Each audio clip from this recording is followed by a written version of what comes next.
ദൈവനാമത്തിന് മഹത്വമുണ്ടാകട്ടെ. യിരെമ്യാ പ്രവാചകന്റെ പുസ്തകം 6-ാം അധ്യായം 21 മുതൽ 30-ാം വാക്യം വരെയാണ് നമ്മൾ നോക്കുന്നത്. 21-ാമത്തെ വാക്യം വായിക്കുമ്പോൾ, ആകയാൽ യഹോവ ഇപ്രകാരം അരുളി ചെയ്യുന്നു, ഞാൻ ഈ ജനത്തിന്റെ മുമ്പിൽ ഇടർച്ചകളെ വയ്ക്കും, പിതാക്കന്മാരും പുത്രന്മാരും ഒരുപോലെ അതിൽ തട്ടി വീഴും, അയൽക്കാരനും കൂട്ടുകാരനും നശിച്ചു പോകും.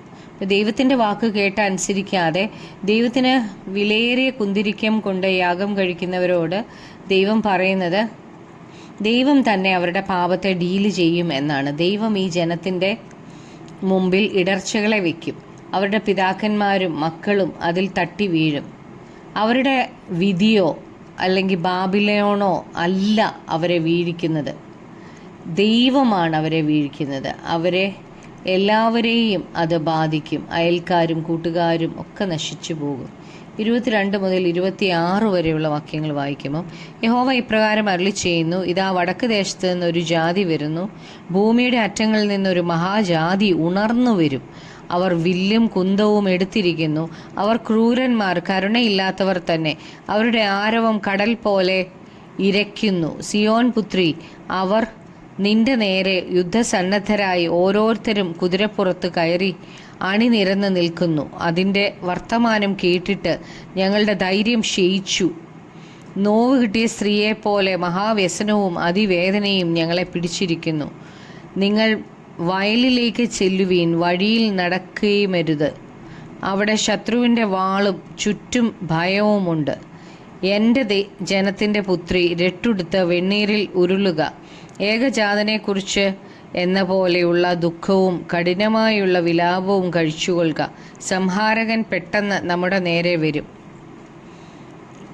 അപ്പോൾ 22-ാം വാക്യത്തിൽ, യഹൂദയുടെയും യെരൂശലേമിൻ്റെയും നേരെ വടക്കേ ദേശമായ ബാബിലോൺ ശക്തമായി വരികയാണ്. 23-ാം വാക്യത്തിൽ ബാബിലോണിയർ ക്രൂരന്മാരും കരുണയില്ലാത്തവരും ആണെന്നാണ് പറഞ്ഞേക്കുന്നത്. 24-ാം വാക്യത്തിൽ അവർ വരുന്നു എന്ന് കേട്ട് ജനത്തിൻ്റെ ധൈര്യം ക്ഷയിച്ചു പോകും എന്നാണ്.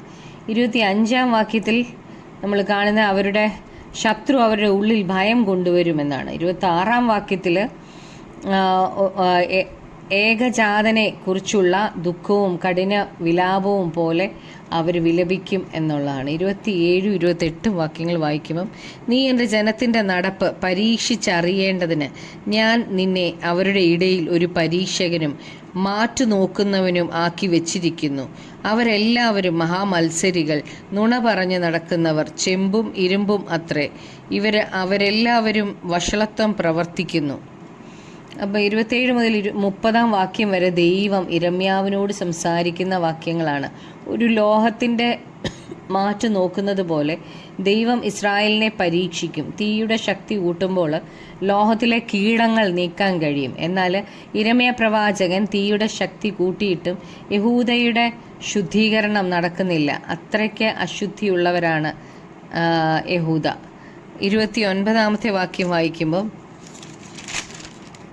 തുരുത്തി ഊതുന്നു, തീയിൽ നിന്ന് വരുന്നത് ഈയമത്രേ. ഊതിക്കഴിക്കുന്ന പണി വെറുതെ, ദുഷ്ടന്മാർ നീങ്ങിപ്പോകുന്നില്ലല്ലോ. അപ്പോൾ എത്ര തീയിലിട്ടാലും യഹൂദയിലെ ദുഷ്ടന്മാരെ അവരിൽ നിന്ന്, ജനത്തിൽ നിന്ന് നീക്കാൻ കഴിയുന്നില്ല. 30-ാമത്തെ വാക്യത്തിൽ, യഹോവ അവരെ ത്യജിച്ച് കളഞ്ഞതുകൊണ്ട് അവർക്ക് കറക്കൻ വെള്ളി എന്ന് പേരാകും. ദൈവം ഒരിക്കലും യഹൂദയെ എന്നേക്കുമായി ത്യജിച്ച് കളയത്തില്ല. എന്നാൽ ഈ ന്യായവിധി അവരുടെ മേൽ വരേണ്ടതിന് ദൈവം അവരെ ത്യജിച്ച് കളയും. ഈ ന്യായവിധിയിൽ നിന്ന് അവർക്ക് രക്ഷപ്പെടാൻ കഴിയത്തില്ല. അവരിൽ നിന്ന് ദുഷ്ടന്മാരെ വേർതിരിക്കാൻ അവരെ തീയിൽ ഇടും. എന്നാൽ എത്ര തീയുടെ ശക്തി കൂട്ടിയിട്ടും ദുഷ്ടന്മാർ നീങ്ങിപ്പോകുന്നില്ല. അതുകൊണ്ട് അവർക്ക് കറക്കൻ വെള്ളി എന്ന പേരാകും എന്നാണ് ഇവിടെ പറഞ്ഞേക്കുന്നത്. തട്ടാൻ വെള്ളി ഊതി കഴിക്കുമ്പോൾ അതിലെ കീടങ്ങളെല്ലാം മാറിയിട്ട് അത് ഏറ്റവും ശുദ്ധിയുള്ളതാണ് എന്ന് മനസ്സിലാകുന്നത് തട്ടാൻ്റെ മുഖം ആ വെള്ളിയിൽ കാണാൻ കഴിയുമ്പോഴാണ്. ദൈവം നമ്മെ ശുദ്ധീകരിക്കുന്നത് ക്രിസ്തുവിനെ പോലെ ആകാനാണ്. നാം ഇപ്പോൾ തീയിലൂടെയാണ് പോകുന്നതെങ്കിൽ നമ്മെ ശോധന ചെയ്യുന്നത് ദൈവമാണെന്ന് നാം ഓർക്കണം.